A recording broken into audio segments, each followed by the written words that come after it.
That's exactly right. We learned about this early this morning. Again, within moments, we will hear from the Secretary of State, Mike Pompeo, and the Treasury Secretary, Steve Mnuchin, as well. It's notable, as there's been a lot of criticism of the administration's handling of its classified briefings with those lawmakers, that the president yesterday at a rally in Toledo detailed, in terms that we hadn't heard to this point, that effectively Qasem Soleimani was looking at attacking embassies, plural, not just the embassy in Baghdad, which is striking because lawmakers who were in those classified briefings say they heard nothing of the sort at the time. Let me sit down so you can see the officials are not here. Good morning, everybody. Thank you for being here today. I'd just like to make a brief comment before we talk about Iran sanctions. I'm sure everybody saw that the Dow hit 29,000. The president's economic plans are clearly working. We're looking forward to the China signing USMCA and a very strong economy this year. As previously announced by the president, we are announcing additional sanctions against the Iranian regime as a result of the attack on U.S. and allied troops. First, the president is issuing an executive order authorizing the imposition of additional sanctions against any individual owning, operating, trading with, or assisting sectors of the Iranian economy, including construction, manufacturing, textiles, and mining. And let me be clear, these will be both primary and secondary sanctions. The EO also allows us to designate other sectors in the future as Secretary Pompeo and me think is appropriate. Second, we are announcing 17 specific sanctions against Iran's largest steel and iron manufacturers, 3 Seychelles-based entities, and a vessel involved in the transfer of products. As a result of these actions, we will cut off billions of dollars of support to the Iranian regime, and we will continue our enforcement of other entities. Third, we are taking action against 8 senior Iranian officials who advanced the regime's destabilizing activity and were involved in Tuesday's ballistic missile strike. Secretary Pompeo will comment more on this. Today's sanctions are part of our commitment to stop the Iranian regime's global terrorist activities. The president has been very clear. We will continue to apply economic sanctions until Iran stops its terrorist activities and commit that it will never have nuclear weapons. I'll now turn it over to Secretary Pompeo.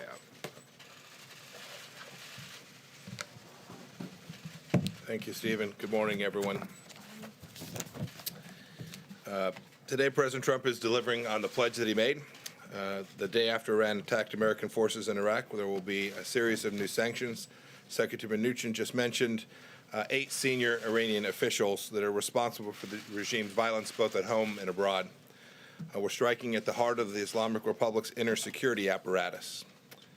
These sanctions targets include the Secretary of the Supreme National Council and the commander of the Basij forces. That's the regime's brute squad, which has in the last few months killed approximately 1,500 Iranians who were simply demanding freedom. Our action also targets other senior leaders close to the Ayatollah. They've carried out his terrorist plots and destabilizing campaigns across the Middle East and around the world. They've employed soldiers across the region's battlefields. They've trained militias in Iraq, Syria, and elsewhere in the arts of domestic repression. Today, they're accountable for murder and mayhem. The goal of our campaign is to deny the regime the resources to conduct its destructive foreign policy. We want Iran to simply behave like a normal nation. We believe the sanctions that we impose today further that strategic objective. Our campaign is composed of diplomatic, economic components that have deprived the regime of billions in revenue that the regime has used to fuel death and destruction across the Middle East and all across the world. Sadly, the previous administration had opened up revenue streams for Iran. But under our administration, oil revenues are down by 80%, and Iran cannot access roughly 90% of its foreign currency reserves. And not even 2 weeks ago, President Rouhani of Iran admitted that our sanctions have cost Iran over $200 billion in lost foreign income and investment. As long as Iran's outlaws ways continue, we will continue to impose sanctions. Finally, I want to reiterate President Trump's concern for Americans and dual national citizens detained inside of Iran. Iran knows these individuals have committed no crime. They know the charges against them are fake, and we will do all that we can to get each of them returned home safely to their families. With that, we'll take just a few questions. Yes, ma'am. Mr. Secretary, the administration said this strike was done based on an imminent threat, but this morning you said we didn't know precisely when and we didn't know precisely where. That's not the definition of imminent. The president has also suggested that there was some sort of attack being planned against an embassy, perhaps several embassies. Can you clarify, did you have specific information about an imminent threat, and did it have anything to do with our embassies? We had specific information on an imminent threat, and those threat stream included attacks on U.S. embassies. Period. Full stop. So you were mistaken when you said you didn't know precisely when and you didn't know precisely Nope, where. completely true. Those are completely consistent thoughts. I don't know exactly which minute. We don't know exactly which day it would have been executed, but it was very clear. Qasem Soleimani himself was plotting a broad, large-scale attack against American interests, and those attacks were imminent. Against an embassy. Against American facilities, including American embassies, military bases, American facilities throughout the region. Mr. Secretary, follow up on that. Yes, sir, John. Mr. Secretary, in the initial hours after the missile attacks on al-Assad and Erbil, it was believed that Iran may have taken steps to avoid U.S. casualties. But then the chairman of Joint Chiefs, Mark Milley, came out, the Secretary of Defense came out, other officials came out to say, no, these missiles were intended to kill Americans. If it was Iran's intent to kill Americans, does that not deserve some sort of response? I mean, if somebody takes a shot at you and they don't hit you simply because you duck, does that mean that they weren't trying to kill you? So I'll defer to the Department of Defense on the details, but there's no doubt in my judgment, as I observed the Iranian activity in the region that night, they had the full intention of killing U.S. Forces, whether that was our military folks or diplomatic folks who were in the region. And I'm confident that the response the president taken is appropriate. President has said we don't want war. We want Iran to behave like a normal nation. The reason that the Secretary of Treasury and I are here this morning is to continue this campaign, our strategic effort to get Iran to behave in a way that doesn't continue their 40-year-long effort to terrorize the world. Mr. Secretary, Secretary Pompeo, do you believe that the Iranians shot down the Ukrainian International Airways plane? And if the Iranians shot that plane down, will there be consequences? We do believe that it's likely that that plane was shot down by an Iranian missile. We're going to let the investigation play out before we make a final determination. It's important that we get to the bottom of it. I've been on the phone. I was on the phone with President Zelensky. Just before I came here, I was on the phone with my Canadian counterpart. They were working to get their resources on the ground to conduct that thorough investigation. We'll learn more about what happened to that aircraft. And when we get the results of that investigation, I am confident we and the world will take appropriate actions in response. And let me just... Will you allow the NTSB to work with the Iranians? Yeah, I was just going to comment on that. The Treasury will issue waivers for anybody, whether it's Americans or others, that can help facilitate the investigation. Secretary Last time that you both joined us in this room, it was back in September. You were announcing additional sanctions, including on the Quds Force. And Secretary Mnuchin, at that point, you said, I think we've done more sanctions on Iran than anybody, and it's absolutely working. Since then, we've seen an escalation in violence from Iran, shooting down the drone, attacking the embassy, a contractor who was killed, U.S. troops that were wounded. How are sanctions keeping the United States, economic sanctions, keeping the United States interest more secure? I think we have 100% confidence, and we are consistent in our view that the economic sanctions are working, that if we didn't have these sanctions in place, literally Iran would have tens of billions of dollars. They would be using that for terrorist activities throughout the region and to enable them to do more bad things. And there's no question, by cutting off the economics to the regime, we are having an impact. And as the president has said, the fact that the Obama administration turned over $150 billion to the regime, we think we wouldn't be in this situation had that not been the case. May I just add, it's important to keep in mind what's taking place in Iran today. This country's never been in the place than it is today. Big challenging problems. Their budget, they're going to fail by tens of billions of dollars achieving their revenue for this year. They've got real challenges in figuring out how to make difficult decisions. Do you underwrite Hezbollah? Do you pick Hamas? Do you underwrite the Shia militias in Iraq? Or do you allow your people to have the opportunity to live the life they want and grow your economy? Those are the difficult choices that the regime is facing. And you can see the protests that we expect will continue, that will demand from the Iranian regime that they begin to treat the Iranian people in the way that they so richly deserve. And this administration will continue to support those efforts as well. In the back. Thank you, Mr. Secretary. You mentioned secondary sanctions here. What is your message to our European allies who continue to do business with the Iranians? And then specifically, if you can, will this impact the INSTEX barter mechanism that was set up by a number of European countries to avoid U.S. sanctions and continue to do business without using the U.S. dollar? Sure, thank you. I think those are both very important questions. So let me first comment on INSTEX. I don't believe there's been any INSTEX transactions. As we've made clear, we are working on a Swiss channel that we have approved for humanitarian transactions. We'll continue to allow humanitarian transactions.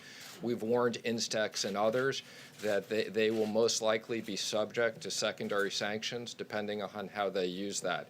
So that's absolutely the case. As it relates to the Europeans, both the Secretary and I have spoken to our counterparts in Europe several times over the last few days. We've emphasized the impact and the issue of Iran has announced that they are no longer part of the Jcpoa, and we've had very direct conversations with our counterparts about that. Secretary Pompeo, what is your definition of imminent? This was going to happen, and American lives were at risk, and we would have been culpably negligent, as the chairman of the Joint Chiefs of Staff said. We would have been culpably negligent had we not recommended to the president that he take this action in Qasem Soleimani. He made the right call, and America is safer as a result of that. Secretary Pompeo, why have there been these shifting definitions, shifting explanations of intelligence? We're going to try to do one question for everybody, just so that as many people can get questions. So I don't mean to cut you off, but we're trying to, go ahead. I mean, I only differ from my colleague, but sir, 6 months ago, Secretary Pompeo, the president said that U.S. intelligence agencies had been running amok. He spent most of the past 3 years he's been in office denigrating and attacking the intelligence community and disputing findings, whether it's on Russia or North Korea, or really any area that contradicts things that he has said publicly. Why then should Americans suddenly believe your assertions that you had good intelligence on this when the head of the executive branch has been casting aspersions on the intelligence community for most of his time in office? Look, I served as the CI director for the first year and a half of this administration. I watched the president rely on the work that the intelligence community did for the entire time I served as the head of the Central Intelligence Agency. I watched him rely on the capable men and women who are delivering exquisite information to the executive branch. I watched the president have confidence in that information. We all challenge their work. We have to make sure we get it right. The intelligence community is not flawless. We get it wrong. In this case, the intelligence community got it fundamentally right. Even the reflections we've seen after the after the strike that Qasem Soleimani took has demonstrated that we were quite right. There was an imminent attack, there was active plotting, and we took an action that we thought was likely to create less risk for the American people, and I'm confident that we did that. Go ahead in the back. In the back, thank you. Thank you. This question is for Secretary Pompeo. There are reports that the Iraqi Prime Minister has asked you to start negotiating the withdrawal of U.S. troops from Iraq immediately. Is that the case? Can you comment on that? He didn't quite characterize the conversation correctly, but to the larger, more important point, we are happy to continue the conversation with the Iraqis about what the right structure is. Our mission set there is very clear. We've been there to perform a training mission to help the Iraqi security forces be successful and to continue the campaign against ISIS, to continue the counter-Daesh campaign. We're going to continue that mission, but as times change and we get to a place where we can deliver upon what I believe and the President believes is our right structure with fewer resources dedicated to that mission, we will do so.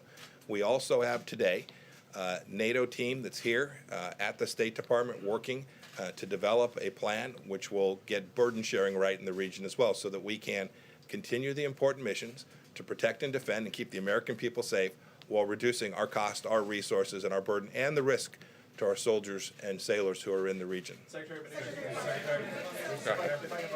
Pompeo, if I can, here today at the podium, you said that the imminent threat was a threat to U.S. embassies. You didn't know precisely when or where. Last night, the president said it was a threat to embassies, including to our Baghdad embassy.